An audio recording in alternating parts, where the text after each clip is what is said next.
Let's go, people, let's go! It's Prognosis negative time!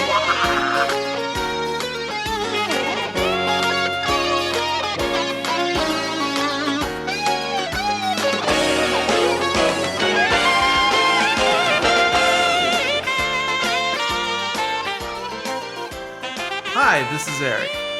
This is Sean. And this is Caleb. And welcome back to this special, not so special episode of Prognosis Negative. This is episode 40. It only took us like 10 years to get to this. No, like more than 10 years. Or wait. Yeah.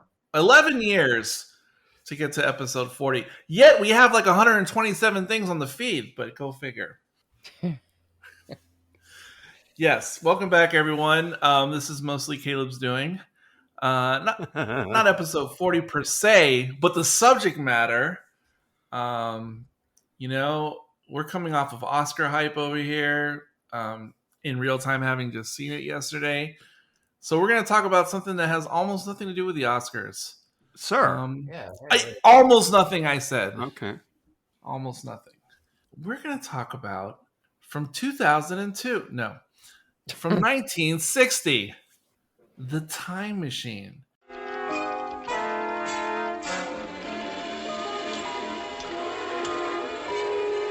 Such stories as H.G. Wells' War of the Worlds and Jules Verne's 20,000 Leagues Under the Sea have challenged mankind.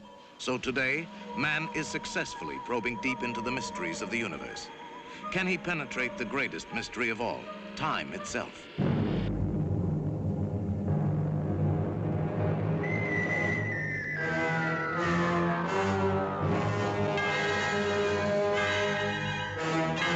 It took the creative magic of George Pal and the fabulous production know-how of Metro-Goldwyn-Mayer to catapult you through time into a world that is yet to be. Why is it that we usually ignore the fourth dimension? You see, we can move in the other three. As the doctor said, up, down, forwards, backwards, sideways. But when it comes to time, we are prisoners. Inventor Rod Taylor's breakthrough into the realm of the fourth dimension is defied by his friend Alan Young. If that machine can do what you say it can, destroy it, George, before it destroys you. Every moment is a year, hurtling through the atomic wars of the future on an incredible excursion into the unknown. What are the people like? Ah, the shape of things to come. It's lovely Yvette Mimieux. And what happens when boy meets girl thousands of years hence? How do they wear their hair? Who? The women of your time. Up like that? Show me. Is this the human race of the future? Or is this the Morlocks, fiendish creatures who live in a weird underground world? And the Eloi, the tranquil sunshine people, who the Morlocks dominate and maintain like cattle, luring them below with the hypnotic wail of the sirens, to feed upon them in cannibalistic horror.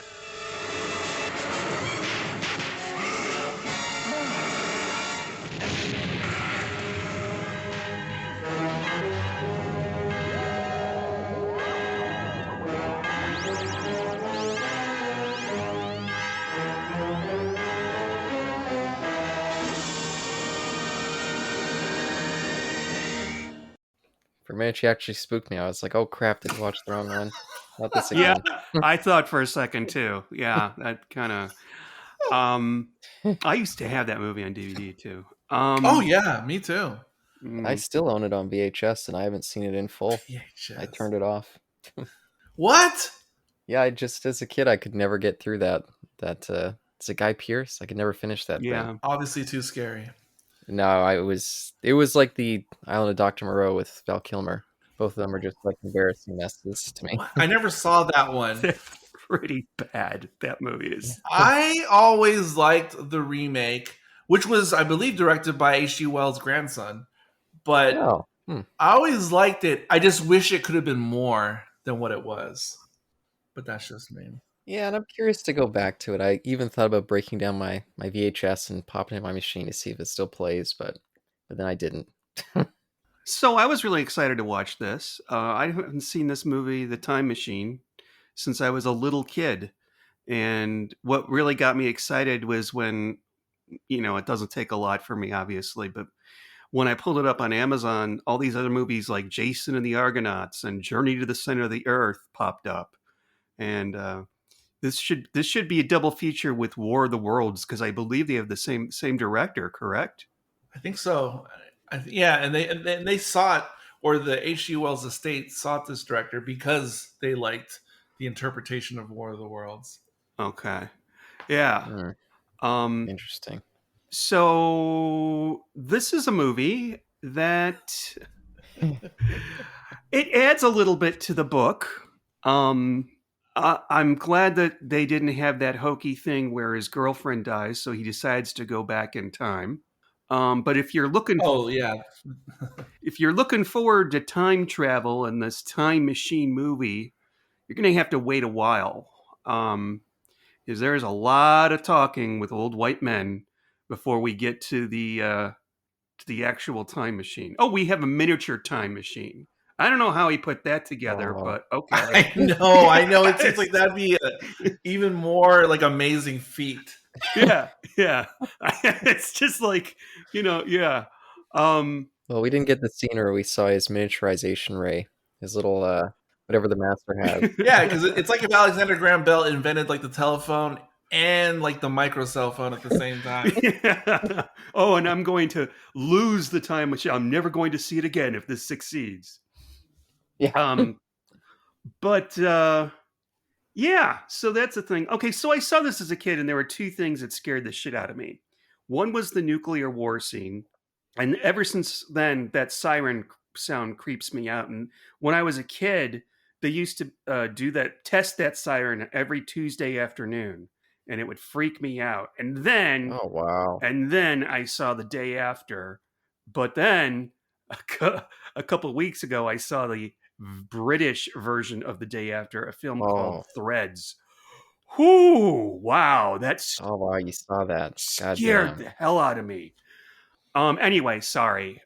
Yeah, that thing's like hell on a screen. That is a tough movie. That is it's probably the toughest movie I've ever watched. But I haven't seen like a Serbian film. I mean, I'm shocked that even was put on TV. But but they added that stuff. I intentionally looked up the plot of the book on Wikipedia to see what was added, and apparently they added the nuclear war scene, and it made it sound like maybe he makes one trip into the future, and then he ends up going, and they end up with the far future with the Morlocks and Eloi.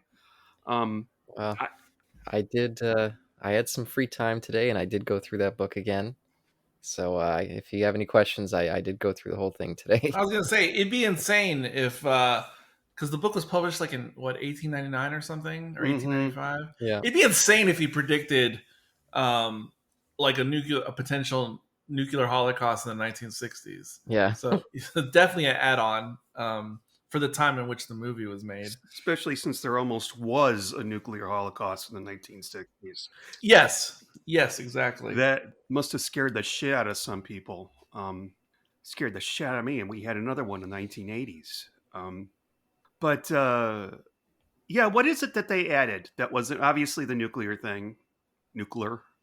What else? In the original book, he goes straight to the future that we see with the Morlocks and the Eloi. Oh. Yeah, there's no stops. There's no this whole like kind of war angle, the building tensions exploding into this future. We don't see any of that in the book. It's more like kind of a comment on class structures, about the rich being up on the surface and the poor working class forced underground, and that's what turns them into Morlocks. Oh. So a little bit of a different story there. Yeah, and no random running into your best friend's son as he ages. Which I love. I love that inclusion. I think that's really fun in the movie. It just makes no goddamn sense. Yes. He's I read that he's the only character in the book that actually has a name. Everybody else, even the main character, is just the time traveler. Yeah, or the medical man, the judge, a lot of those. There were scenes that don't. Well, actually, I don't think this movie dates well at all. But there were scenes that I found kind of cute, like the mannequin across the street.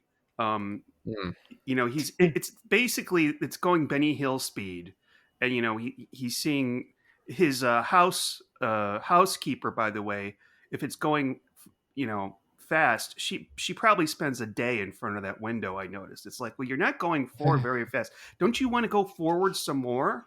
And yeah, I also kind of was curious about like if people were like worried about him. Like what happened to George? He does that at the end. Never mind. Yeah, well, at least they talked about, or Philby Jr. talked about it. Yeah. How he just kind of went missing, and then his dad kind of just like managed the estate, and then of course put that plaque. Yeah, I thought that was pretty sweet. Although it was funny that he's like, this park is dedicated by my dad for his devotion to his friend George. Yes. I was like, is this like his secret lover? Like, what is this? Yeah, I know. I'm like, that sounds kind of gay. Something I never thought about this movie until I watched it this time was this is taking place in London, right? Where could you find in circa 1900? Where could you find a property with like a little yard and like a house like in London town? Like that couldn't possibly exist. Even in 1900, I don't think. I don't know. Hey, I got no clue on that. Yeah. It'd be like picture his house. Imagine that like in Manhattan. Like what? Like but I never thought that until this time. Like it makes no sense. But so be it. Yeah, just since you mentioned London, I guess I'll say that is why I picked this one for your big extravaganza. Because I figured it has a little bit of Doctor Who connection. They both take place in England with this time traveler. So I was like, that's a little bit much. Of course, yes, and of course there wouldn't be a time machine book if it wasn't for the Doctor. Remember? Oh yes, yeah, Herbert. Yeah, one of our all-time favorite time lash. Yeah, it is one of my all-time favorite. Well, Six Doctors. Oh no! Anyway. Oh my God! Okay, I forgot about Eric actually liking that one. I do like. Well, it's because I remember it so much from watching it on television, like original airing, and then I videotaped it, and then I watched it many times, and I was a really big fan of H.G. Wells from the early to mid 90s. And that's when I was rewatching that Doctor Who VHS a lot. So it was just like in my wheelhouse at the time. I'm glad you explained that because I meant to start with, why the hell did you pick this? But then you said because it has a Doctor Who connection. What does that have to do with anything? Well, just because this, at least it does make sense now, but this podcast used to be called Doctor Who Prognosis Negative. Okay. So I figured for the 40th, supposedly a big episode landmark, I'll tie it back to Doctor Who. I'll give you that. So since you brung it up, Doctor Who connections. Well, before that, so my understanding is the novel, the original novel, published in 1895, whatever it was. Yes. It was the very first novel to deal with time travel from a technology point of view.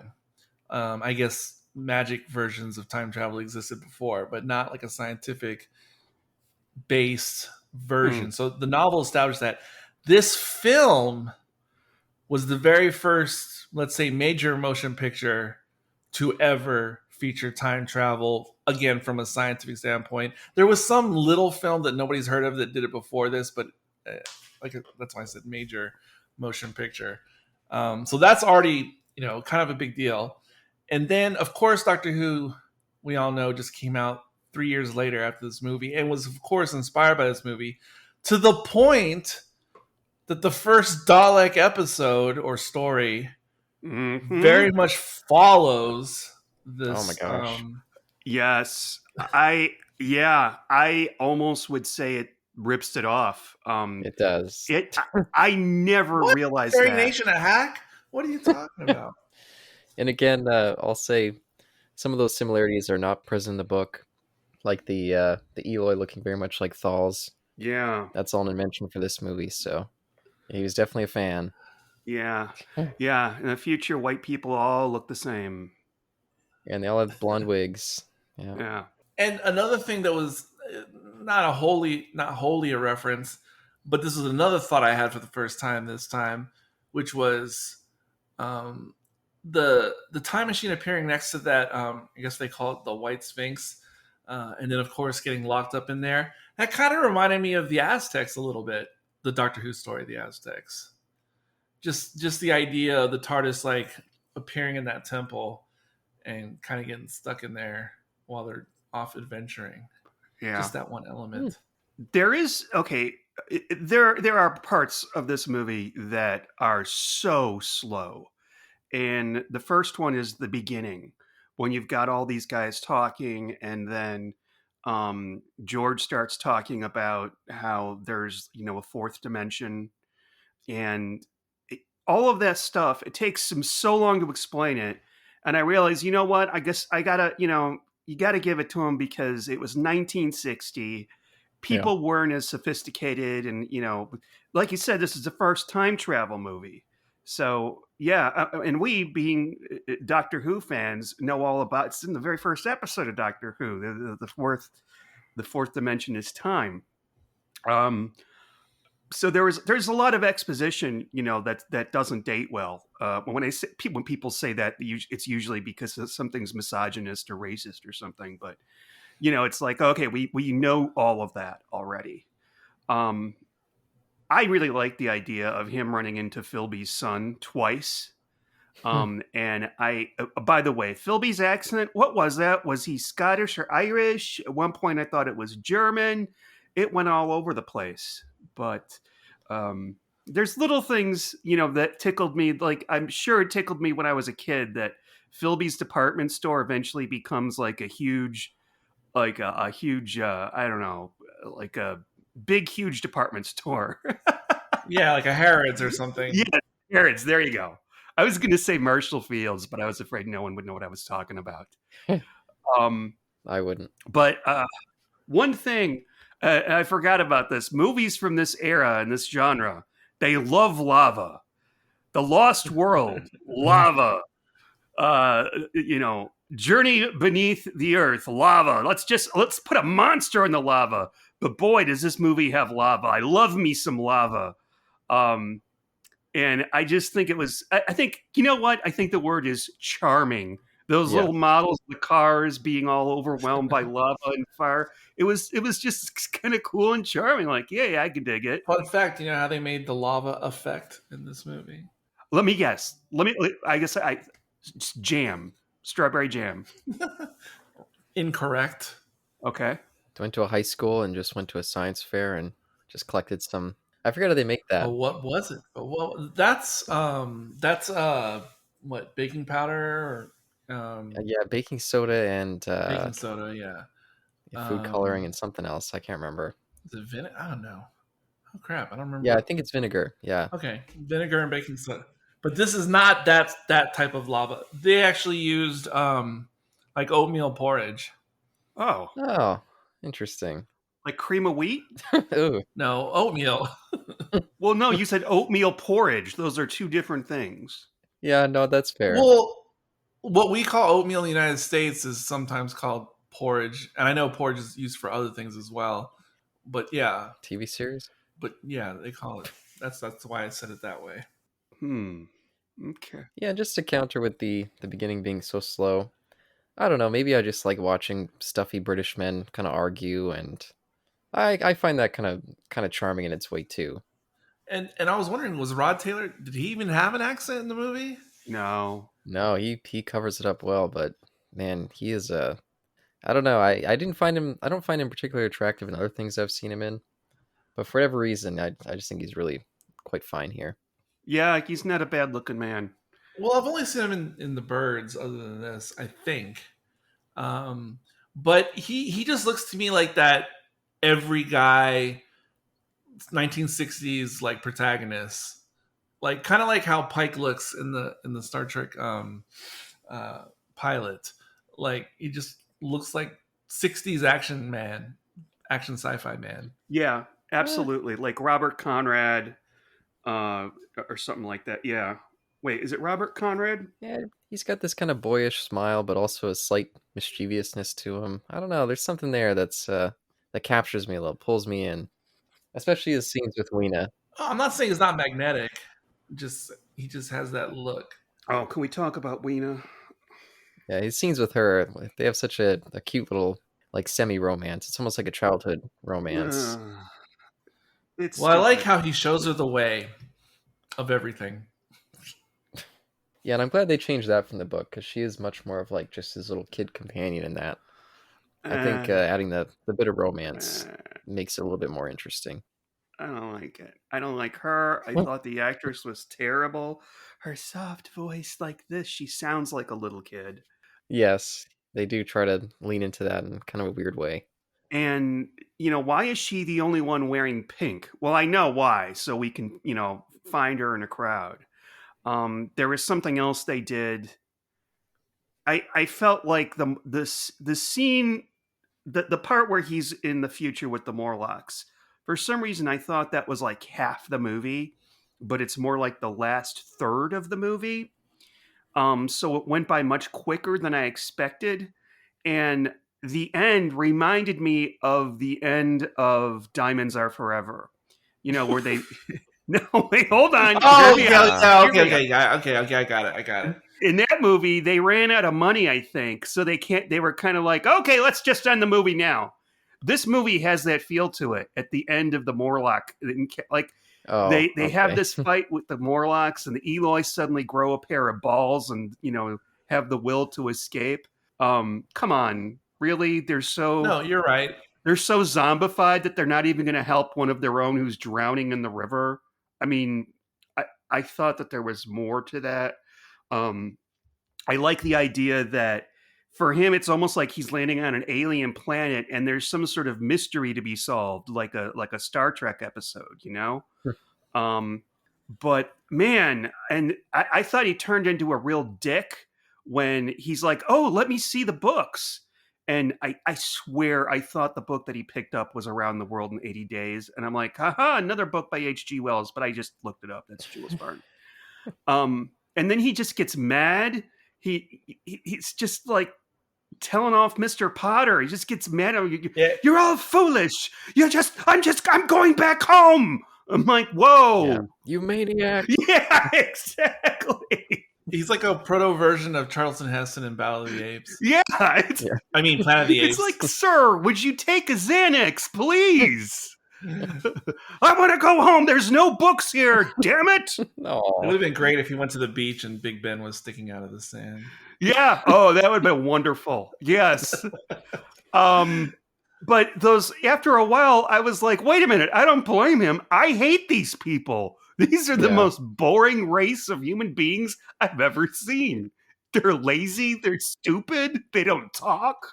Yeah, they ring the dinner bell and they march right into the slaughterhouse. Yeah. Yeah. And the Morlocks are supposed to be technically superior. How? They're like the Gamorrean guards from Star Wars. they're not technically. How are they superior? I don't understand. Yeah, they weirdly have the technology that I guess they're still running. But yeah, they're like Gamorrean guards or like orcs from Lord of the Rings. Yeah. Speaking of Star Wars, I'm glad you brought it up. Oh no. Because in real time, at least they didn't bring up Avatar. There you go. In real time, well, I can probably make something up for that too. I'll bring it up later. But in real time, if anyone has seen the most recent episode of The Mandalorian that just aired, which is episode 2 of season 3, a lot happens in that episode, which I'm not going to spoil, but I'll spoil one little thing, which is there's some type of creature that we've never seen before in Star Wars called an Alamite that plays a role in this particular story. And as soon as I saw the Alamites, I was like, wait a second, these are like the Morlocks from like the 1960 Time Machine. And I posted that like on Twitter and on the TV Time app, and I've never had a post blow up as much as me pointing that out, because everyone else was like, oh my God, I thought I was the only one who thought that. So yeah, there's these new creatures in Star Wars that are very reminiscent of the Morlocks. And not only in appearance, but in like their situation and whatnot is very Morlocky as well. So yep, H.G. Wells still getting ripped off to this day. I think it's a kind of an homage. It can't be a coincidence. Like Filoni had to have had like the Morlocks in mind, or whoever like created these little beasties. but there is that. By the way, I didn't realize that Rod Taylor was in Inglourious Bastards. Oh yes, I forgot he was in that. It was one of his later. And I guess that was like not long before his passing. Yeah. Who did he play in Inglorious Bastards? He played Winston Churchill. Yeah, looked way different. Oh wow! Yeah, and as much as he had those Hollywood looks of the 60s, he is almost unrecognizable, like in his elder age. Yeah. You wouldn't even think it's the same guy at all. Is that the scene with Mike Myers? Yep. Yeah. Okay, that's very interesting. Huh. Yeah, leave it to Tarantino to pull that out of his bag. Yeah, and I've been watching a whole lot of TCM lately, and I recorded this on there. And just a few days before they played this, they played another movie with him called World Without End. It actually has kind of a similar plot. He goes through a time warp and winds up in the future. And there's these people who live underground, and they're the civilized kind of people who've fallen to like this decrepit state. Like all the men are these pathetic guys, and now that he showed up, all the women are like, "Oh my god, like a real man." And then on the outside of A man. yeah, they're all over him, and these other like four white old men. They're like, "Whoa, you're so vivacious and alive. Everyone else is so like just pathetic and political and lame." Because all the people in that society are like lame intellectuals who have no muscles. Okay. And then on the surface world is the mutants that try to kill them. So it's kind of funny. Okay, that sounds pretty similar. Yeah, pretty damn similar. I wonder if they hired him. They're like, "Hey, we saw you in this movie. It'd be perfect for this other role." It's the same plot. But that other movie's not nearly as good as this. It's pretty low budget and just lame 50s sci-fi. But I rented this off of Amazon. I don't know if you guys experienced the same thing, but did you do a lot of adjusting of the volume because sometimes it was impossible to hear what they were saying? And then like a scene like the nuclear war scene pops up and it's like, whoa, I got to turn it down. Did anybody else experience this? Or was it just No. me? Okay. yeah, I didn't. Maybe that's the Amazon one. Oh wow, I just saw the scene where he puts the cigar into the little time machine, shapes like a person. I forgot about that scene. I'd be like, hey, my cigar. Oh, but it's so cute. Oh, I love it's very charming, those little effects like that. Yeah. And speaking of which, and Sean says something about like a sci-fi TV show. That's the one thing, because I used to love this movie in the 90s. I used to watch it a lot on VHS.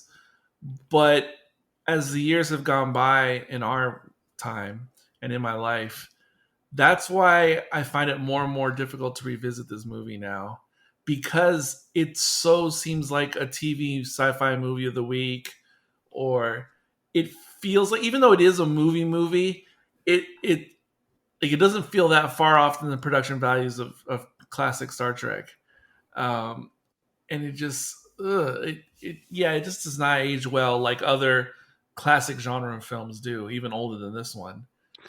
It seems very, very much like a high-budget, movie-length version of episode of Twilight Zone. It's very, very much of its time. The problem is it's too long for a Twilight Zone episode. But, man, I didn't enjoy this as much as I thought I would. And they did something else which doesn't date well, that I don't like, is the voiceover, the narrative explaining to us what's happening as it's happening. Oh, there was too much of that. And I did enjoy the obligatory decaying Morlock, though. That was pretty good. Yeah, I like that. That was some stop motion magic. Yeah, you mentioned with the mannequin and kind of showing the signs of the times with her changing outfits. Mm-hmm. I thought that stuff was pretty charming, and like his giving like his coy glances at her like nude mannequin body. I was like, oh boy, what a chase time. Yeah, that was cool. I like the idea. Yeah. The only thing is you could see it was going from day to night, day to night, day to night. And the guy that would come out and change the mannequin's clothes, if you go, he's literally taking 2 days to change her outfit. Yes, I didn't consider that before, but I did think that this time around. And I think they would have gotten a new mannequin after, what? Yes. 60 years. I was thinking the same thing. Oh, but speaking on the production values, when I first watched this, I assumed it was a Hammer film, and Yes. coming back to it, I was like, wait a minute, wow, this is MGM. This does not seem like it. Because yeah, it does Well, feel yeah, a subsidiary, but yeah. yeah, MGM via Hammer is what I was thinking. And if I thought of it as a Hammer movie, it'd make more sense. But yeah, for a kind of big release movie, it does seem particularly kind of low budget type of thing. But maybe it wasn't. I don't know. Maybe it was a because I mean I know it won Academy Award for those transition effects. I'm sure those were kind of state of the art at the time. But I don't, not even that though. When you really think about it, I mean, when you think about things like Wizard of Oz and Metropolis, and I was watching some random YouTube video that was showing like amazing effects from like the 20s and 30s. Like all this stuff had been around. I guess what I guess it was probably just a year, or it's almost as if there was much more special effects in the like pre-40s days of filmmaking, with certain exceptions in the 50s and 60s.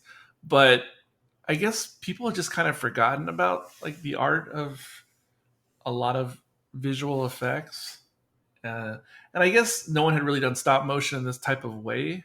I mean, because again, it's time travel, so or time lapse photography. I guess there wouldn't be much use for it in most films. So I guess it was just kind of like taking a simple idea that was kind of novel, I suppose, at the time. Looking up, Jason and the Argonauts came out in 1963. Mysterious, and of course King Kong. That's the already... yeah.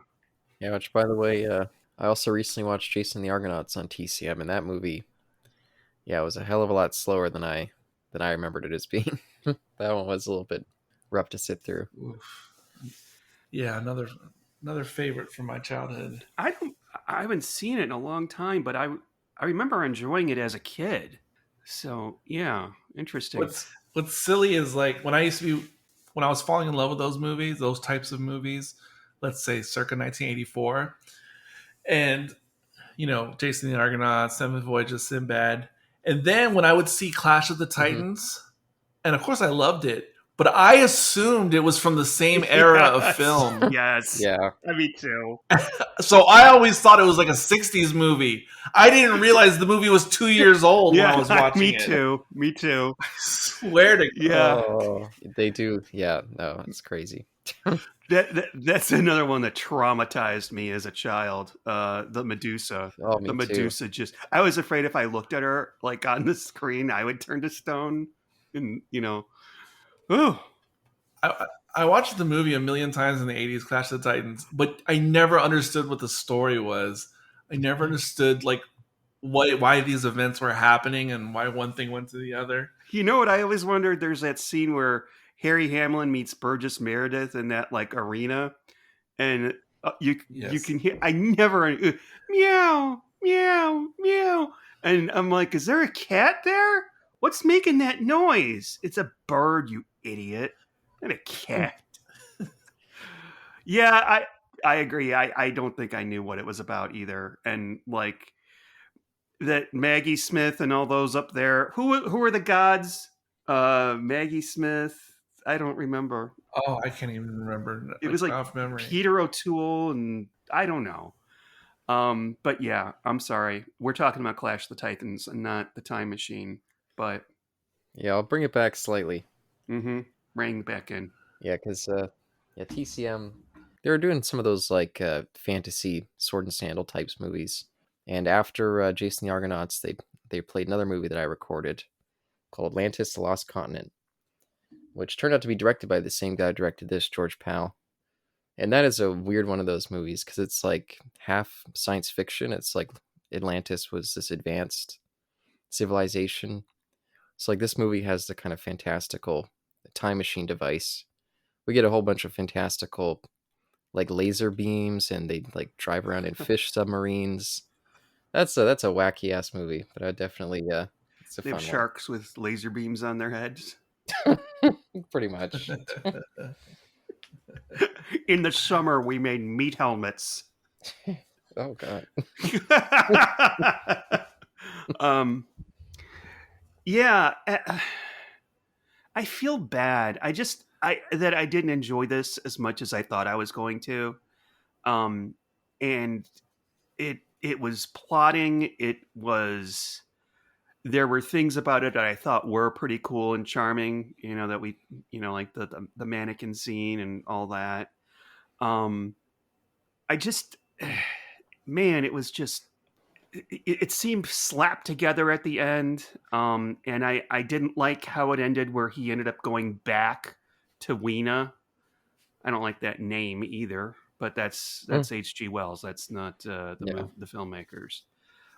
It's like, dude, you're just jumping in the time machine and going in the future for your dick. You guys didn't really fall in love. I mean, that's so 1960. I was like. Well, he's going under the guise of he is going to restore civilization. But at the same time, he brought the 3 books that he selected off the shelf. But at the same time, I can't help but think, while he has this noble cause in mind, he also probably has in mind that he's going to rule this world, essentially, as well. Yeah, I was going to say, I don't know how noble it is. Yeah, because, I mean, his type of, the advancement of the scientists and all that, at least according to this movie, led to the complete ruination of humanity. Mm-hmm. So bringing it back, I don't know how helpful that's going to be, really. Yeah, and I don't ever like to use the C word, but here goes. If there was ever a time to use like the label like colonizer in the negative connotation, what? This movie, if there was ever a time, it's this film. That's what I'm saying. Why are you guys laughing? Because I thought you were talking about another C word, and in my mind, I'm thinking, what the hell is he going to say? I thought it was, he was going on a different type of C word journey. Come on, you guys should know my humor by now. You guys should know my setups. Yeah, that Weena is such a. What's he gonna? No, but if anyone ever wanted to, like.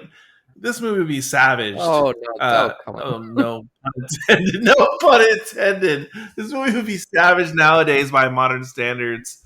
Like, it's the ultimate, like, white hero going native trope. Huh. I have to think about that. I don't know if I agree with that. He's the white savior, like, yeah. You know what? Can we talk about the remake? I feel like we needed, and there's 2 remakes, by the way. Okay. I don't know the second. There's a 1978 made-for-TV movie, and then of course there's the Guy Pearce one. Mm-hmm. And I remember it got terrible reviews, and it practically went straight to video. But I really wanted it, and somebody gave it to me for Christmas or my birthday or something, and I really liked it. Up until he goes into the distant future with the Morlocks. I thought it was it's as if the whole crew quit, and then they had to bring in a replacement crew to do the rest of the movie. I just thought that was so slow in plotting.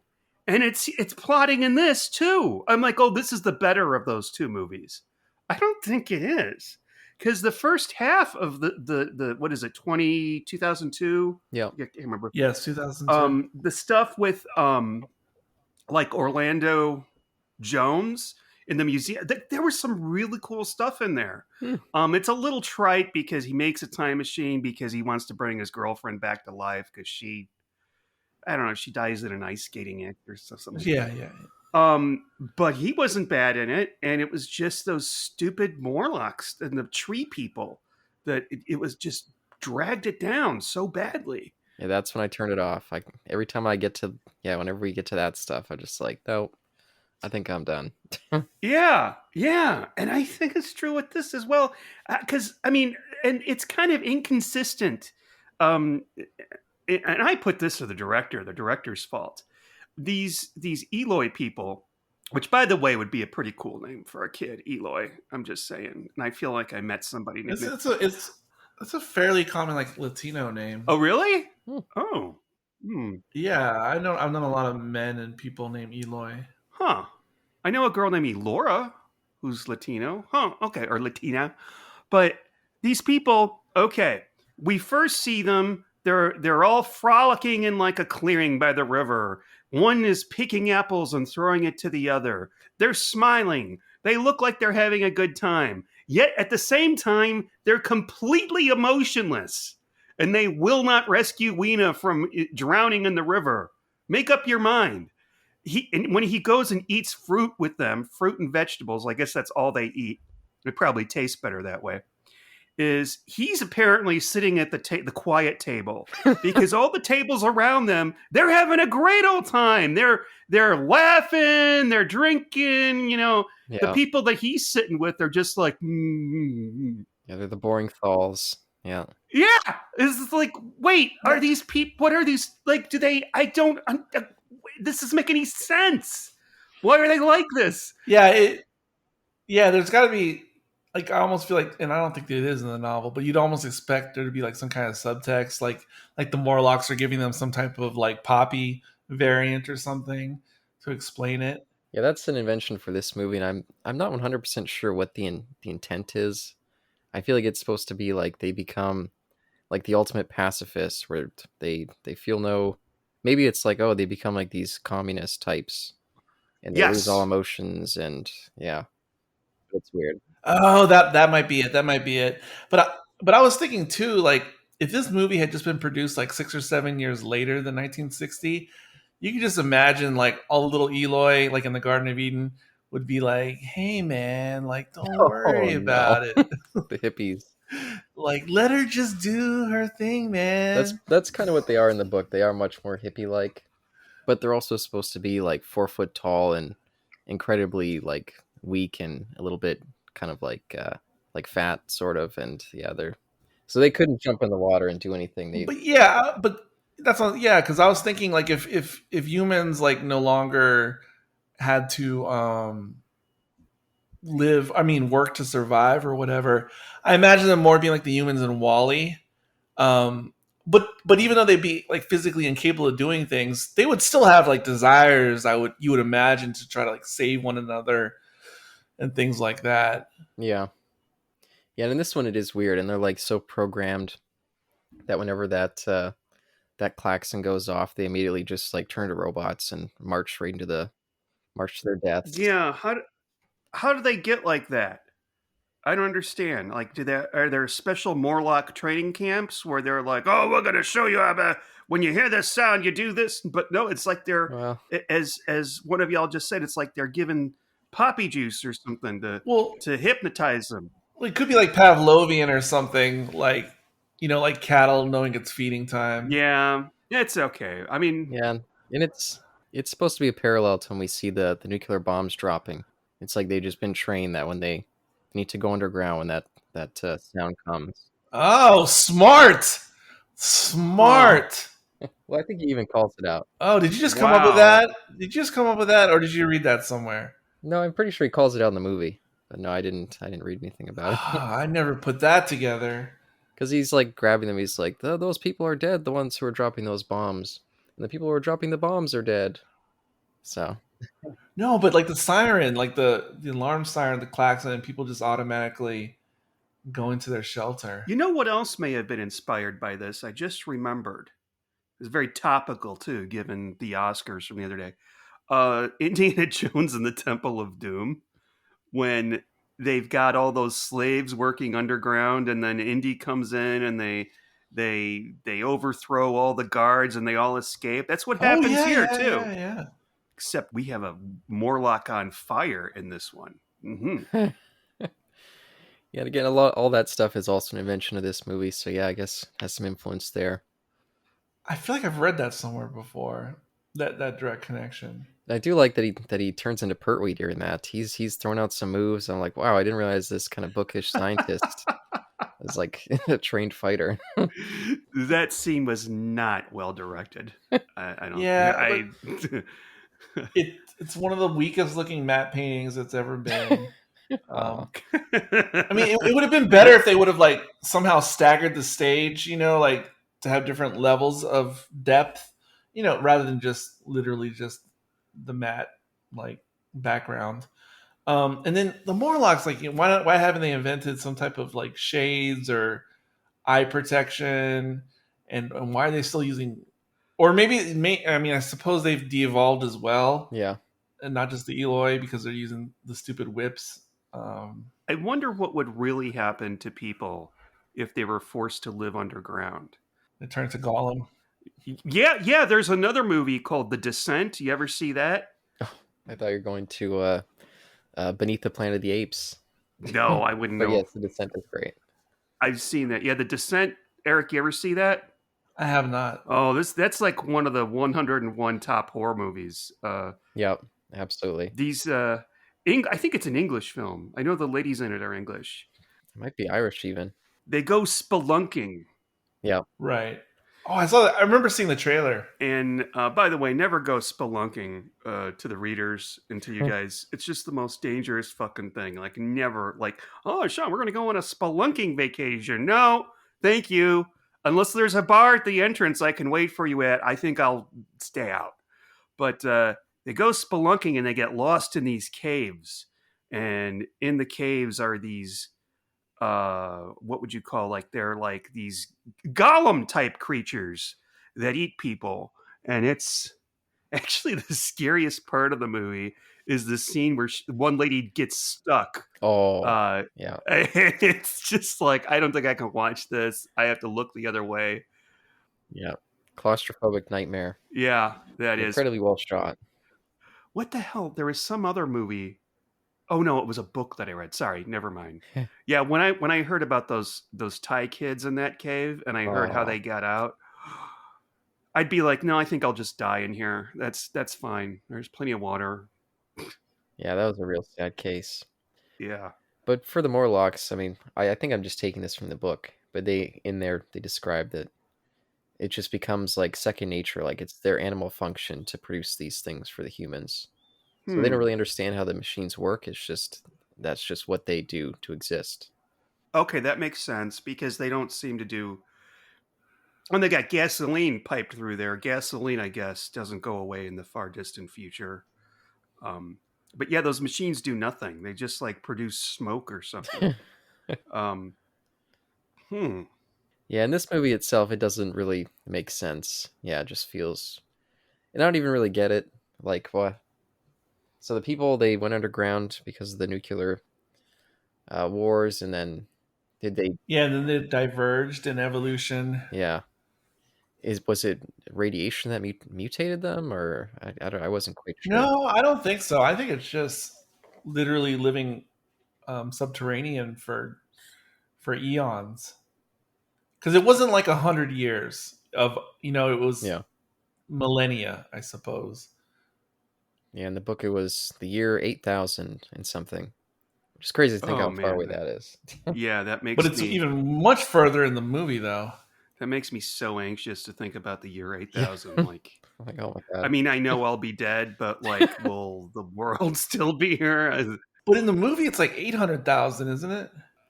That's what I thought as well. I think it's it's like 8 numeral comma. Oh wow. Numeral. It's like 809,000 or something, which is completely absurd. Yeah, I mean, because 8,000 is one thing. But yeah, the humans, I'm sure. 809,000 something else completely. Yeah, they wouldn't exist at all, I would imagine, by that point. And not to be Ming Mongy or anything, but Ming Mong me. Yeah, I don't know what that means. That's Maybe it's our ignorance. I don't know.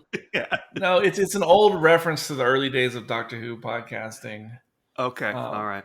Somebody across the pond. It was an old term. It's kind of what do you call it? It's kind of derogatory. Okay. Because Bing Bong, it came out of England. I heard it from some British podcaster, and the term kind of spread around. And it was kind of like Tony Galashan. I believe it meant something like people at like sci-fi and fan cons who are like obtuse and kind of like, well, how could the transporter be located on deck Alpha 4 if it's established in...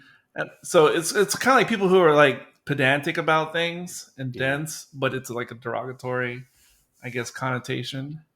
But not to get min-mongy about it, but it is convenient that they speak English. Yeah.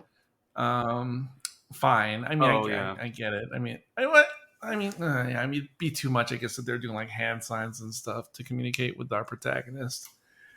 And then another thing I was thinking about that I never thought about until this viewing was if you want to get technical about the fourth dimension, it would almost destroy like all the time travel stories and movies that we have, because it's understood, right? Like in the movie, that wherever the machine is, it doesn't travel anywhere in the X, Y, Z. Mm-hmm. It only travels in the T or time dimension. So it stays put in its location, right? And we sort of understand that because it's in his same home the whole time. And he even talks about later when he returns home, how the Sphinx is here, and Weena is like right here on the other side of the door, you know, showing that it's like supposed to be the same space, so to speak. But because I have like a much better understanding of how the planets and solar system work now, if the machine operated as he described, as soon as he goes forward or backward in time, he'd immediately not be on Earth anymore, because the Earth and not only is it revolving or not revolving, orbiting the sun, it's also moving. The whole entire solar system as a whole is revolving around the middle of the Milky Way. So he'd immediately just be in the middle of space, and Earth would be just sailing away. This is technically true. Yes, because the space that I'm in right now was in outer space a day ago. Huh. Yeah. And not even that, because it's even off more, because the planet again is orbiting, and the entire solar system is orbiting the center of the galaxy. So it would just be way off. So in a year, we're not even in the same location. We're in the same location relative to the sun, but we're not in the same location relative to the galaxy in the Milky Way. All right, I'm starting to have a panic attack, but okay. He accounted for that. You know, this is 1900, very sophisticated. Well, I actually thought of a counter just in the time that we were recording. Yeah. And if you were to say that gravity is transdimensional, then I guess you could argue that gravity would keep the time machine affixed in place on the planet as it travels through time. So I guess that's the solution. It's never explained that way in this or anything else that has to do with time travel. Because the same thing would happen like in Back to the Future. As soon as like the DeLorean leaves, it would like reappear in space. But again, it would destroy like everything. Okay. All right. I just want to comment the scene where he tries to get into their underground lair, and Weena shows up, and they make a fire, and they're talking. That scene is interminably long. Oh my god, it is so fucking long. Nothing is moved forward. Nothing important is said other than, oh, they're falling in love. I don't care. I don't care. I don't care. I don't care. And at this point, I was like, fucking Caleb. I mean, it's not the worst. It's not that bad. Not the movie itself, but that scene is pretty. It's news-inducing. Yeah. Eric, any? The talking rings were something. Again, they were just an exposition dump at the same time. Yeah. But also, it was like the talking rings. Like, we're in the future, and this is how they're going to develop recording. You have to spin this ring, and it runs out in about 30 seconds. Yeah. You know, we don't need tape recorders anymore. Those are old hat. Those are so Radio Shack. We have these rings now. But it's like something you would get at Sharper Image, like in the late 80s. Like something that was like kind of cool, but it makes no sense why you'd want to have a CD changer that's like 6 feet tall that goes on your wall. Like, it's so impractical because this is a glorified like voice message machine. Is essentially all it is. And then you don't even get to hear the whole message if the ring like stops spinning like too soon. and then I put the keys under the. Exactly. My God, this amazing thing of the future. No, seriously, no, not to go on a bunny trail as if I never do that. The best movie with like, really cool like future things in it for me, I always thought was Sleeper, Woody Allen's Sleeper. Oh God! Like, golly, I want one of those orbs that you rub and it makes you stoned. Like, that's so much healthier than doing drugs. I want to try the sex machine. I love the idea that they have giant farm animals. That would definitely get rid of the food. I love that ice cream and red meat are good for you. I don't think that's ever gonna definitely happen. need to watch that again because it's great. It's great. that was when I embarked on my Woody Allen like journey, but I was like relatively young at the time, so I didn't like fully understand and appreciate all the humor that was going on in that movie. It's great. Woody Allen and Diane Keaton. It doesn't get better than that, really. I'm not going to bring up Annie Hall because I know that's a sore subject for you guys. But yeah, I did it for 1001 Movies podcast way back in the day, and it's the first movie to ever mention the term cloning. Oh wow! And I personally think that may be wrong, and there must be some other movie, but that's what I read somewhere. So that's weird, huh? Yeah, a Woody Allen movie of all things. This is back when Woody Allen movies were really funny and slapsticky, not like Hannah and her sisters and deconstructing here. I'm sorry, I'm talking about Woody Allen, and we're here to talk about the Time Machine. And here I liked Hannah and her sisters more than Annie Hall. Wait, you said Annie Hall's the first to mention cloning? No, Jesus, no, Sleeper. Sleeper. Oh, what year was Sleeper? Oh golly, I want to say this is maybe totally wrong. It's early 70s, like 72 maybe. I don't know. But it's 73. 73, okay. According to the internet, a movie in 1971, The Resurrection of Zachary Wheeler, was the first movie. Oh, well, it dealt with cloning. Maybe they didn't use the word cloning. Because then there was also The Boys from Brazil. I don't know when that came out, but that's where they clone Hitler, I think, right? I've never seen it. But I don't know. I'm just saying what I read. That's all. It could still be true, because like I said, this deals with cloning. Maybe they didn't use the word. What is the function? Okay, first of all, the Morlocks, they've got that big temple-like structure that has the Sphinx or whatever on it. And it's got those doors that open and close. It's, they're made out of titanium or some shit. So there's no way you can get in there. So it's very secure. Can't get in or out. But let's make holes in the ground with the worst ladder ever so people can climb down into our underground lair. What's the deal with that? I don't understand. Yes, I consider that. It's like, why don't they have grates? I mean, just to prevent Eloy from randomly falling in. Yeah. Well, I think they'd like it if the Eloy randomly fell in. Hey, a free snack. Oh, I guess. Oh, I like that. How when we see like the death room, like how it's basically just a still painting. What a terrible, terrible scene. And I don't mean terrible as in like, oh my stars, this is a terrible situation. I mean it was terribly done. Oh. Because it's the voiceover. Yeah. You can imply a lot by walking in and seeing these. Well, if it's 1960, they can't get too graphic, but if he walked in and he saw, these decaying corpses, maybe they were happy, but he didn't have to explain it. I kind of figured it out by the picture of the skeletons. Yeah, I noticed that a lot of you could have some of the narration, but a lot of it was just stating the obvious or like literally telling you what you're seeing. But it does make me think, is this the first movie to mention cannibalism? Probably not. Oh, definitely not. Yeah. I was wondering in the drowning scene why Weena, or is it Weena? Yeah. Yeah, it is Weena.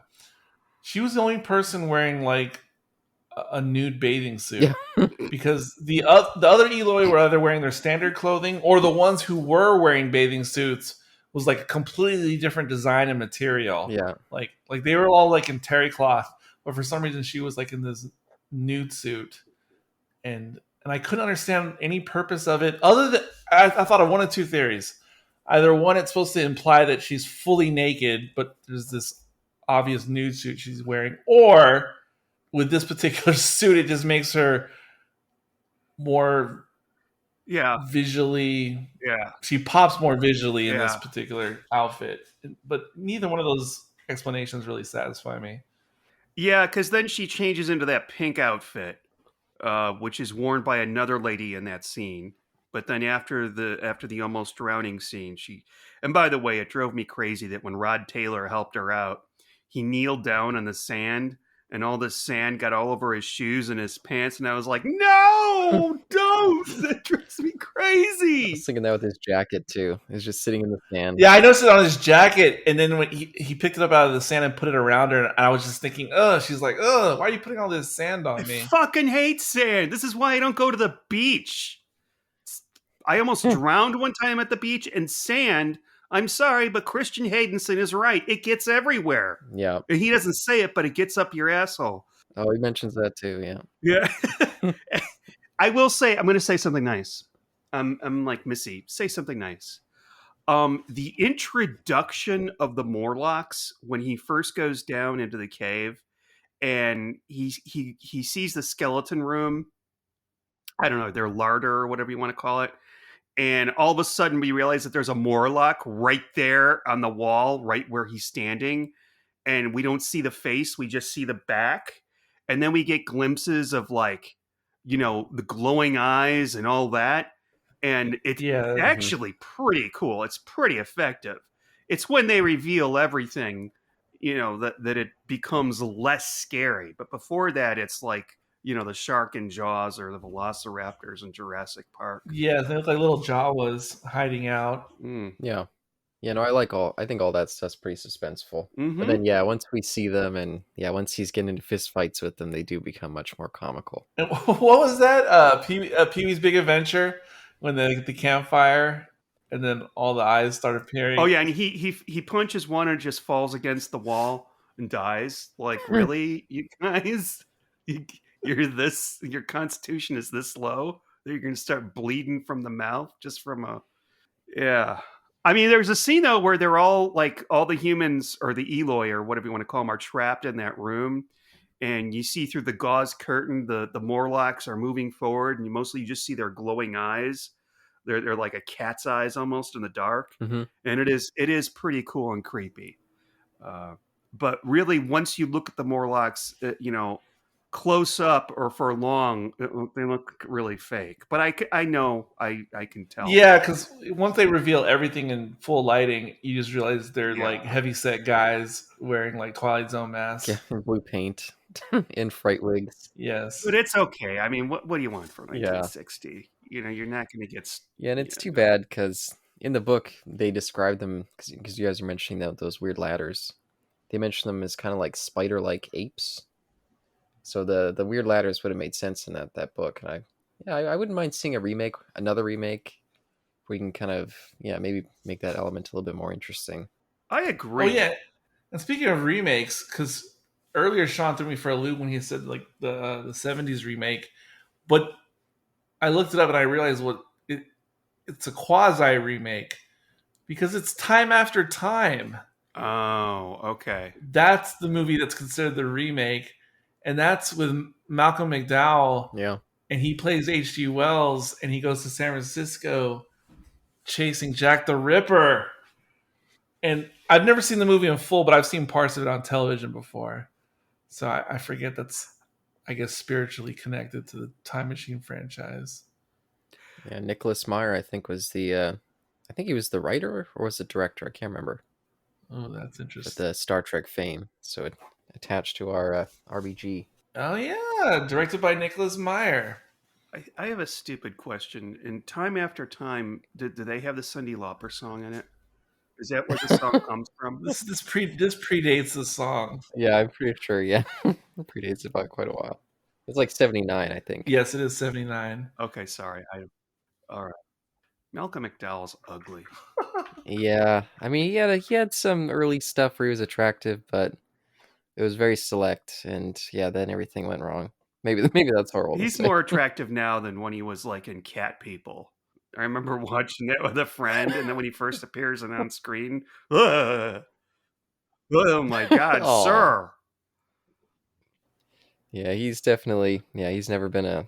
Yeah, well, again, maybe this is mean. I don't know. Yeah, no, it's not just you. It's, yeah. I was gonna say, I do think George's outfit would make a good Doctor outfit. I like the red on the Mhm. around the collar, Mhm. and yeah, and I think that's fun. And that was another thing I was thinking might be an influence on Doctor Who. Yeah, His outfit. absolutely. Yes, without a doubt. Just like yeah, I'm just gonna go on another bunny trail because I'm a little toasty right now. But Well, I was going to stop the presses for a second Oh, because there is a odd connection between the Cyndi Lauper song and the movie. Even though she and her co-songwriter wrote it because of personal things going on in their life, like at the time, personal changes. She randomly saw the title in a TV guide listing for the movie Time After Time. So she used it as the temporary title, and it became the permanent title for the song. oh, okay, all right. But she just saw it in the Oh. TV guide. oh, that's funny. So Yeah. there actually is some connection. Wow. Let me ask you this, guys. I think you've both seen both films, but War of the Worlds versus The Time Machine. They're both made by the same guy. Which one is better? I like this more than the original War of the Worlds. Oh, my heart! Eric? I would choose War of the Worlds, but I haven't seen it in like 10 years or more. So Yeah, me too. I'm not sure. I've watched it in the past 2 years, and yeah, I would go with this. That was another movie that terrified me. The scene where they're in that basement and that aliens loose down there. It's the By far the best part of the movie. The rest of it, and that's the scene that always stood out for me too. It wasn't until I came back and realized, oh, now I remember why this stood out, because the rest of the movie's boring as shit. Okay, that's interesting. All right, because I don't remember it being like that. And it's because when you're little, you watch these movies. A lot of times, little kids they like watch movies and they'll be like, "This is so boring." You know, like I'm watching a Shakespeare movie, which whatever. That we're doing a Shakespeare movie next for Best Picture podcast. But as a kid, I never found these movies to be boring. Mhm. So if I watched War of the Worlds again, I may have the same opinion, Caleb. It may be boring to me. I thought The Blob was horribly boring. The original, not the remake. Yes. And that's supposed to be like a huge classic. And lo and behold, they made a remake that was a lot better, as we all know. I think it's our attention spans and combined with our expectations when we were kids. No, sir. Because I'm going to disagree with that, at least for us. Okay. I wouldn't say that for Tom, but come on, look at the movies that we've watched, Eric, on our podcast that we've enjoyed. Sons and Lovers, which is based. no. But those are genuinely good classics. I mean, when we talk about this more culty stuff, because I could watch almost anything as a child. I'm not talking about just genre specific. Like almost anything could be entertaining, even if it just had like I watched like the whole the original Fly from the 50s or whatever. Oh God, I watched that whole Love damn that. movie as a kid just to get titillated by the very ending of the movie. When it was like, yeah, that movie's been ruined. help me. Yeah, that's been ruined by popular culture. But I endured it and was titillated, and I went through that whole movie just to get to the end, and I was like, "Oh, that was." Oh, worth you it. did like it? Oh, I think there's plenty of great stuff throughout. But As a kid, I didn't like the whole movie, but it was worth it just to see the end. I'm sorry, Caleb. What were you saying? oh, I said I think there's plenty of great stuff throughout. I don't think it's just that ending, but at least for me, I really like that 50s one. Well, I haven't seen it recently, to be fair. But I mean, but yeah, like the most mundane things. I mean, obviously, we all sat, or the older people in the room, we sat through classic Doctor Who, and partly because I mean, it was cool because it was something that was unlike anything else available. But then at the same time, we didn't have many choices, you know. Because if there was better things available, we probably would have watched those things instead of classic Doctor Who. Yeah, and I'll say, as a 5 to 6-year-old, when I started watching Doctor Who, I was still thrilled.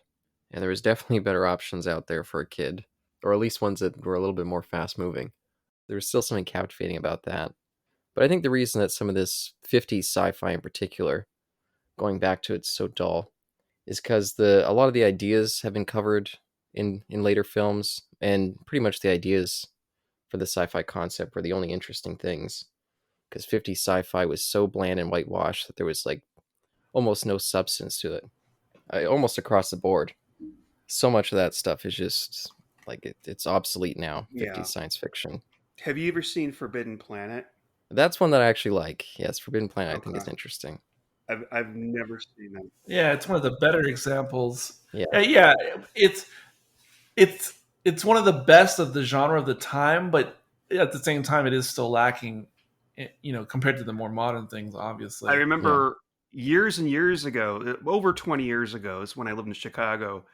I watched The Day the Earth Stood Still and thought it was just boring AF. I was like, I don't get it. I don't get it. I maybe have to be older, but I have to watch it again because I have a really open mind about movies and stuff because we watched a lot of shit for the Best Picture podcast and for the 1001 Movies podcast. Well, yeah, with that movie, watching as a kid, I always was like, there should be more, more to it. Like what? Like there's some really cool things going on, but that's it. That's all that happens. Give me more. Yeah, and I think part of the problem was science fiction in particular was one of the more controlled elements of the kind of establishment of Hollywood. They were like, it's mainly the kids coming to show up for these movies, so we're gonna just spew our viewpoints that we want them to go with. So a lot of 50s sci-fi stuff just rides the bland Hollywood line, and there's very few interesting ideas or controversial things, especially in American 50s sci-fi. So I think that's one of the reasons that it's so terribly bland. Well, after the 50s, they started making movies after books, like The Time Machine and Solaris. Was that based on a book? Yeah. I feel like it was. Yeah, 70s. Oh, but that comes when movies started getting, or sci-fi started getting a lot more interesting. Great book, by the way. Solaris is a really cool book. Soylent Green. Yeah. Yeah, but see, that was like the renaissance of sci-fi. Yeah. Because all the early stuff was all the stodgy, it was all like Flash Gordon without the swashbuckling. Space opera. And it was all kind of samey in a way. But then was it Planet of the Apes? But that also came out the same year as 2001, which is crazy. Yeah. But that just changed everything because then you started getting all what I call in Sci-Fi Party Line the heady sci-fi, because once Planet of the Apes came out, it became a gimmick that there had to be like a crazy reveal at the end of like many 70s sci-fi classics. There had to be like a secret spin at the end, like to somehow duplicate like the Statue of Liberty scene. That's why you had the Soylent Green is people and all those other things. It was also the turn for more pointed science fiction that had more contrary view for social politics and things. Like that one was very critical of religious establishments and the scientific treatment of animals, and it had some pointed comments there. Yeah, like I mentioned, there's that World Without End movie that has almost the exact same point as this, except that one's a little bit more pointed at you can't trust the intellectuals. It's all about you got to be a typical American man, burly, and you got to fight. Even this is him, like, oh, you pacifists, you got to learn how to fight back. It's all kind of that same line that so much classic 50s science fiction had. But still mind-numbing to think that 2001 came out 8 years after this movie. Yeah, it is crazy. Which again, I could never understand how you could handle the whiplash of going from something that visually looks like this to something that looks like 2001. It'd be like, I don't know, it'd be like debuting Avatar in 1977 or something. I don't know. It would just it's too much to imagine. The funny thing is if for science fiction fans, if they're reading science fiction, they would have been long prepared for something like 2001. It was just in movies; they weren't represented at all. Oh yeah, on Yeah. text, absolutely. But I'm talking about like the advancement of special effects and etc. Yeah, that's fair. Would you say maybe that the first consumable science fiction movie? Well, no, that's not true because people were no. It's more for kids in the 50s. But what about like Closer Encounters of the Third Kind? Excuse me. Yeah, back in the Renaissance era. That would be the first consumable sci-fi movie. Maybe before. No, that wasn't before Star Wars. Never mind. I had a point and I lost it. But Star Wars, of course, is really fucking important. Well, I don't know what we mean by consumable because I mean I think people ate up Logan's Run, but then as soon as Star Wars came out, they just Yeah. pretended like Logan's Run never existed. Yeah. Yeah, Logan's Run is pretty popular. Yeah, I haven't seen it since I was a little kid, but that was man. I just remember little snippets from that movie, and I remember liking it like as a kid. I want to see it again now. That'd be pretty. Oh cool. yeah. Oh yeah, I've been wanting to buy the Blu-ray forever. Yeah. But yeah, no, I even though this movie does suffer from a lot of the issues from that early phase of science fiction, that kind of more bland phase, I do think it's got a fun vibe, and maybe just the Doctor Who kind of early DNA that I feel in this kind of makes it a little bit better. I think I agree. And plus, I love that book, and this is an okay representation of it. I like some of the additions, like having that Philby thing where he sees him. I especially like when he goes to the old man. He's like, "Didn't I see you before? Oh, you haven't changed today." I was like, man, this old man's memories, it's great. When I saw that as a kid, for some reason, I thought that the old man, was wearing an owl costume, like a silver suit with an owl's like eyes on it. That's what it looked like to me. I don't know what they were doing, but yeah. I like his kind of disturbing line where he's like, "Let's get underground before the mushrooms start sprouting." I was like, ooh. Yeah, and if you look really closely, there's like posters up on the wall about the incoming nuclear whatever. Kind of again, it brought me back to Threads, which Oof. I don't know if I want to be brought to that back. Maybe that might be a good discussion there, but yeah. And for some reason, a lot of the personnel of 1966 they're dressed like unit of the same time. Oh, there you go. Of the Troughton era unit. You can see a little bit of that. Yep. And they also, in one of the shop windows, they predict like flat screen TVs. Really? Because there's a futuristic looking TV monitor, and it says like the newest like tubeless TVs. Oh wow! So they're basically, it's like a flat screen. It's a rectangle and it has like 4 white dials underneath it, but you can tell it's not big and thick like the old cathode ray TVs. Oh, that's kind of fun. This is so hypothetical, and I know we need to wrap this up, but I was wondering if you could actually take a time machine and get H.G. Wells and bring him to 1960 and bring him to this movie, what he would think of it. You know what I mean? Oh my God, this is like Vincent and the Doctor. But you want exactly. Yeah. HG and the Doctor, but that's already been done in time. I mean, yeah. I remember looking it up, and I saw that he was actually involved with some early adaptations of his work. Really? I was like, wow, what the hell? Because he lived till I think it was 1945 when he died. Oh, 47, I think. Oh, okay. Yeah, and I can't remember which movies it was, but I did see that he had some involvement or some comments on some of his early adaptations. Yeah, at least for the second half of his life, he got to witness all the advancements of, automobiles and telephones and airplanes, and you got to at least witness all that stuff. Oh, I think it was The Invisible Man, by the way. I think that was the one that I was thinking of that he was around to see. I've never seen that film.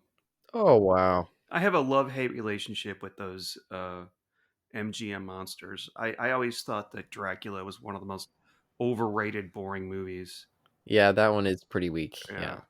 And ever since Kyle told me, I've never seen The Wolfman, but Kyle Anderson said, it always bothers me that the Wolfman is always strangling people and not biting them like a wolf. And I just can't get that out of my head. And it makes me want to see it less, It's still a fine movie, but no, that is annoying. Yeah. But it's not as boring as Dracula, right? Because Dracula is They're about the same level, I would say. okay. Okay. But yeah, The Invisible Man, directed by the same guy who did Frankenstein, James Whale. That's another one of the real standouts of the Universal monster movies. Okay. Cool. That one's really cool. And most of the little cheap sequels are quite cool for that too. I'm a big Universal Monsters fan. And you gotta love that old Queen James Whale. So.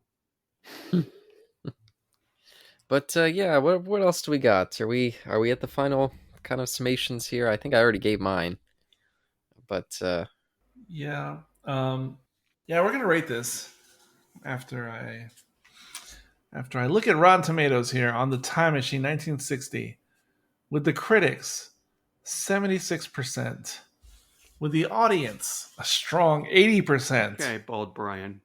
The little blurb here says, its campy flourishes tend to subdue its dramatic stakes, but the Time Machine brings H.G. Wells' story to life with plenty of sci-fi charm and a colorful sense of visual design. yeah. Okay. Oh yeah, I guess just speaking of the visual design, I do adore the look of the Time Machine. I think that thing is just a fantastic piece Agreed. of some designs. It's a really nice looking piece of Victorian technology, certainly. But I have always wondered, how does it work? Well, that's you're not supposed to think about that. I know, but just at least something like at least you say flux capacitor. Okay, that thing does that thing, but it's just. I agree as well. And I don't know how he made a miniature version of it again. I think this like, dude, what's the magic? What's the special sauce that you put in both of those machines that makes it do that? And then if you have the miniature version, why couldn't you just make a simple something like a miniature crank or something so that it could return? Why make something that will just literally just disappear? Yeah, I don't know. Yeah, just on this the Time Machine itself here. For any fans of Gremlins, one of my all-time favorite gags in that movie that I've loved ever since I was a kid was we see the dad, Rand Peltzer. He's at this inventions convention, Yes. I guess, or inventors convention, and he's taking a phone call, and Robbie the Robot's there with a phone just glued to his head. And then in the background, we see this time machine, and someone's fiddling with it. We cut away from the dad. Then we cut back and the time machine's gone and everyone's scratching their heads and there's smoke and they're like, what the hell is going on? Oh, that's cool. I love that joke. That is awesome. I never noticed that. So, yeah, one of my favorite. Joe Dante's such a fun director. Always throwing in those little gags. I agree. I remember Robbie the Robot. And I love that movie. And I saw it for the first time since it came out when we did the classic horror cast. And I was so impressed with how fucking dark that movie was. And funny at the same time. I mean, a lady gets killed when her stair thing goes out the window. Oh, that scared me as a kid. A couple gets killed when a bulldozer goes through their living room wall and crushes them. Or the classic why Phoebe Cates hates Christmas speech. Hey, I hate Christmas because I was supposed to get cha-cha heels, but no, it's much darker than that. No. Oh, or the other line that always disturbed me as a kid. It always stuck out. I was always shocked by it. She has a line early on where she's like, on Christmas, some people are opening up their presents and others are opening up their wrists. I was always like, ooh. Just disturbed me as a kid. So our unit of measure is going to be phallic fruit. How many phallic fruit out of 5 would you like to give the time machine? I want to give it a 3.5 just because I enjoy it. But I feel like it maybe is a 3. But I'll just be nice to and give it a 3.5. I'll be kind. I thought this movie was a bit slower than Molasses in January. Our protagonist, I cared more about his friend Philby than I did about him. And it's not that he's an asshole or something or anything like that, but he makes some unwise choices. I mean, if you had a time machine, would you really go forward to the year 900,000 whatever? That's a bad choice. That is not a good year. If I had a time machine, I don't know, I'd go back to like the 40s or something, or the 70s, and do a bunch of coke and have sex on the Studio 54. But the future, I don't want to know. I really don't want to know. That's fair. And it's okay. It kind of gets away with a lot because it's made in 1960. It's actually also a pretty cool. It's a pretty. Excuse me. It's a pretty movie, like the Technicolor aspect and all that. I couldn't stand Weena. Can't stand the name. Not the filmmaker's fault again. That was H.G. Wells. The actress was abominable. It was like, I think you should keep your mouth shut and just be a Bond girl or something, because she was really pretty. In fact, Eric, she looked like the boy from Oliver in drag, a little older. Morlocks, that scene underground was not well made, except for the beginning of it. But when they have their actual fight, I feel that things just turn too quickly. Also, I his decision to go back in time, or no, forward in time, to meet with Weena again, and then, as one of you said, colonize society. Actually, I would probably do that too if I had the choice, but you're not going to be able to do all that in your lifetime. You know what I mean? I've already voiced. This does not date well. Okay, I've watched Gone with the Wind. People say that doesn't age well, because of the portrayals of the slaves and whatnot. But it's still a good story. Watching Gone with the Wind is like watching an entire season of Insert Show Here. An entire season of Breaking Bad or something like that. It's almost just as long too. But I never got fatigue watching it. But there are scenes like I said, the scene where they make a fire. He and Weena make a fire, and it's just like romantic talk for 10 minutes. Move along, sir. Move along. Move along. These aren't the droids we're looking for. And I kind of get that this is par for the course in 1960, but I've also seen movies from 1960 that have romance in them, and they're much better. I.e., or is it E.G.? I'm not sure. The Apartment, which that won Best Picture that year. And E.G. Okay. The Apartment. That's a movie that it hits it pretty well. And I was looking forward to this. I kind of had not high expectations because I'd seen it before. It just been a long time, so it hit the middle of the road for me, and I want to watch the remake. I can't help it. And I wouldn't mind if they remade this again. I totally admit it. It would be so great. It's middle of the road for me. I can't deny that it's a well-made movie. I'm going to give it a 2.5 out of 5, whatever it was. Okay, Yeah, that's fair. That's fair. Yeah, yeah. I think you've amped it up enough, Sean. I think we got to book that remake to cover next. Yeah, I don't know who will make it. Maybe Steven Spielberg. No, got to book doing the 2002 remake. I mean, covering it. Yeah. Hey, I'm always game for that. But yeah, I wouldn't again. Yeah, but another one is it's kind of like 10 Little Indians. Like they kept remaking it and remaking it and remaking it, and then all of a sudden they hit on gold when they made the 2015 version. I want this movie, or I want this story to do better, and I almost want to read the book. I'm not going to read the book, and it's not because I hate reading, but it's just because I'm afraid that it's going to be like reading Charles Dickens or something. But I'm willing to bet that I don't think it's like Charles Dickens. Okay. Yeah, Wells is he's got a pretty modern sensibility to him. Okay. And the book's really short. Yeah, it's pretty straightforward as I recall. All right. Yeah. It almost feels like a novella. It is a novella, yeah. So It's like 150 pages around there. Oh, that's nothing. Okay, cool. All right. Does it Yeah. have a mini time machine in it? I want to know.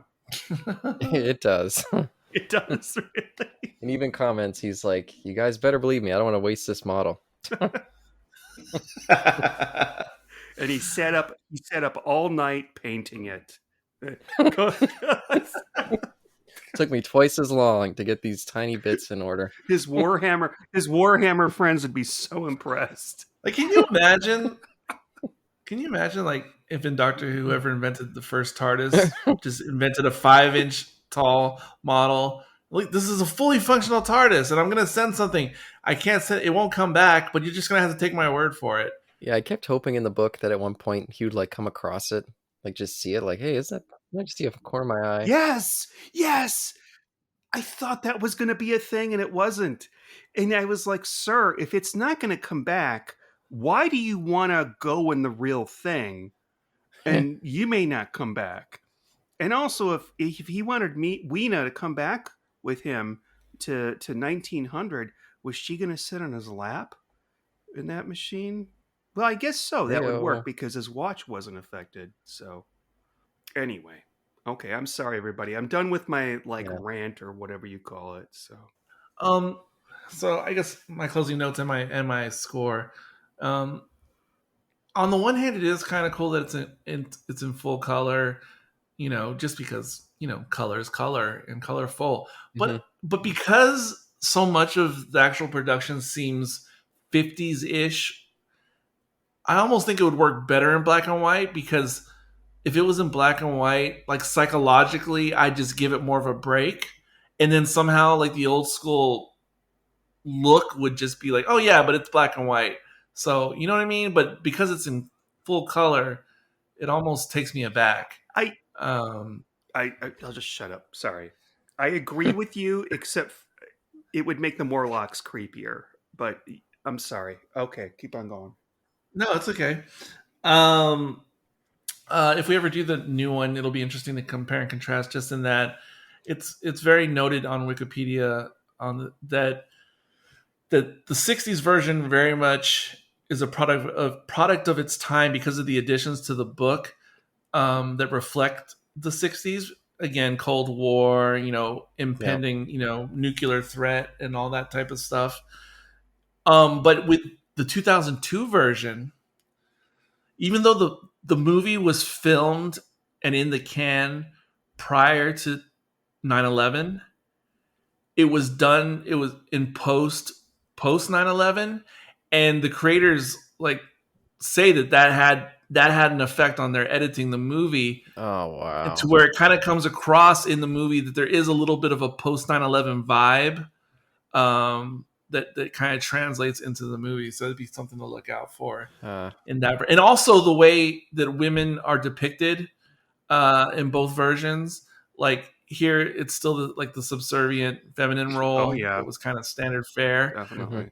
But in the new Time Machine, they totally make her so much more like an independent action woman, to where she's very much leading Guy Pearce around. A lot, because she's more the physical capable specimen in that movie. Yeah, I'm definitely intrigued now. I'm definitely intrigued to go back. So, so there's that, and then the last thing I want to say, I just saw this fun fact, or because I read some different H.G. Wells novels back in the day, but I never heard of the one called When the Sleeper Wakes, and apparently in that story, it mostly takes place in the future, but and this is non-canonical, but maybe the novel appears to take place at a time in the future when the Eloi and Morlocks are starting to experience their divergence. Now, again, it's not like canon in the Time Machine universe, but I guess you can read it as sort of like a prequel to the Time Machine, and it kind of fills in the history I guess, that was not seen in the time machine. Okay. Yeah, I would do that. Yeah. I'm still gonna advocate for stop remaking Agatha Christie stories. Make some H.G. Wells stories. I would love to see some updated H.G. Wells. Yeah, people probably got scared after Disney bombed with John Carter. I know that's not H.G. Wells, but people are probably afraid that would happen. I haven't seen it, but I heard that was good. I thought it was great, but everyone thought it was derivative of Star Wars and other modern sci-fi things, not knowing that it was actually written, 100 years ago. Because if you think about it being written 100 years ago, it's like, oh my god, this is the most amazing story ever.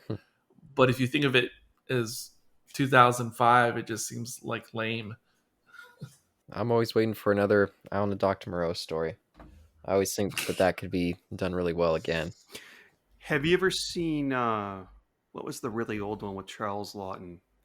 Oh, The Island of Lost Souls, one of my Yes, favorites, which I yes. discovered through the classic horror cast. I love that movie. Did you see the documentary that they made about the Brando Yes. version of? That is insane. That explained a lot. I was like, holy crap, I had no idea. But that makes a lot of sense. Yeah. So the left side of my body is going numb, so I'm going to give my Oh, rating great. Okay. at actually 3 phallic fruit out of 5, because I still like the movie at the end of the day, but it's not like the 90s when I used to watch that VHS tape quite frequently.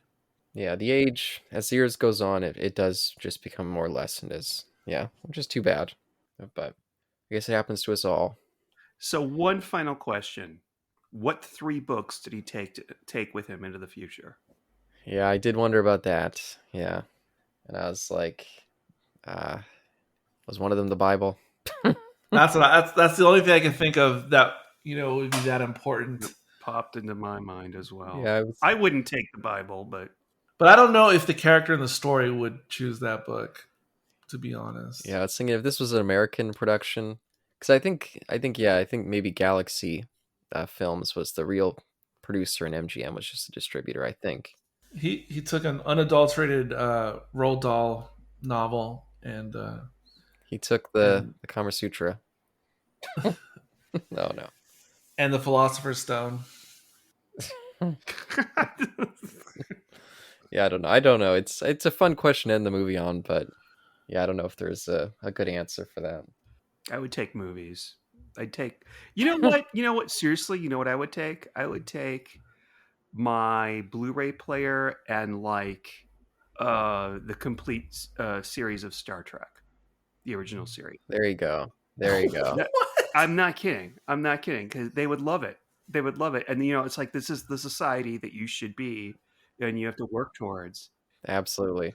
Oh, okay. You're going that angle because there's a great there's a really good episode of Star Trek Prodigy that delves into what you're talking about, and me and Carl think it's fantastic. Spoiler: this entire society bases their society on the adventures of Star Trek. It's completely wild. Galaxy Quest. Yeah, it is like Galaxy Quest. It is, which I just watched 2 days ago again. That's a great movie, by the way. Galaxy Quest is. It is so good, and it completely holds up in every way in 2022. Yep, excellent. 3. Yeah, one of those rare kind of comedy / parodies that doesn't ever feel stupid. Yeah, absolutely. And Tim Allen's house in that is the house where Columbo was filmed a couple times. Oh. Yeah, I was just going to say that, All right, so that was the big 4-0. And stay tuned. Maybe we'll have something special on the 50 in 5 years. But don't hold your breath. Yeah. So that's that. We'll save the next time machine for episode 15. But until then, closing out the show today, this is Eric. This is Sean. And this is Caleb. And until next time, The balcony is yours.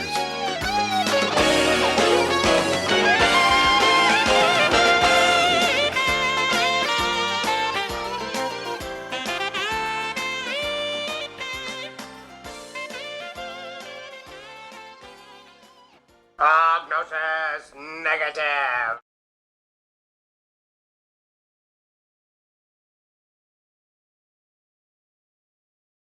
Closing out the show today, this is Eric.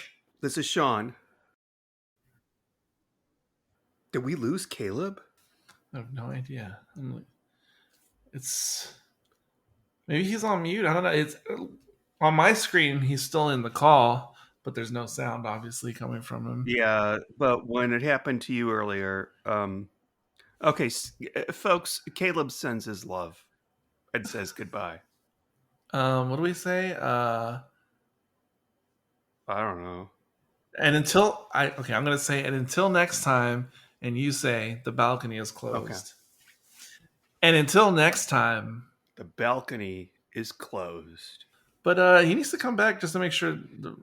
Will you say stop the recording and let me see if I can send him a message. Of course, Oh, there he is. Okay. What happened? I'm waiting all this time to run to the washroom, and I finally go, and yeah, then you ended. I'm sorry. Oh well, we recorded a closing without you. Yeah, I heard that. Yeah, Oh, you heard it. yeah, and it's actually the balcony is yours. So Oh shit! You're right. The balcony is closed. I think is trademark. Sean, can you just say the balcony is yours? Do you want to say your part and then I'll do it, or Sure, I'll do that. And until next time, the bell? I'm so sorry. here, we'll do it again, and I'll say this is Caleb first too. So I Okay. can include that. all right, I'll do the whole thing. Yeah. And this is Caleb. And until next time, The balcony is yours. There you go. yeah, I think the balcony is closed. Is that what they used to say on Siskel and Ebert? I think so. Yeah, I think that's where you got it from. Yeah. I mean, obviously, it's based upon. Oh yeah. So is this number 40? Number 40. Yeah, your big extravaganza. Yay! I wouldn't have picked this, but Who picked this? Was it Caleb? Did you pick this? it was certainly not me. Yeah, I can't remember when we recorded the outfit. I think that was like October. Yeah, it sounds about right. And Eric was trying to put together some things, but never really happened. So I just threw this at him. Like, let's do this so I can release the outfit episode.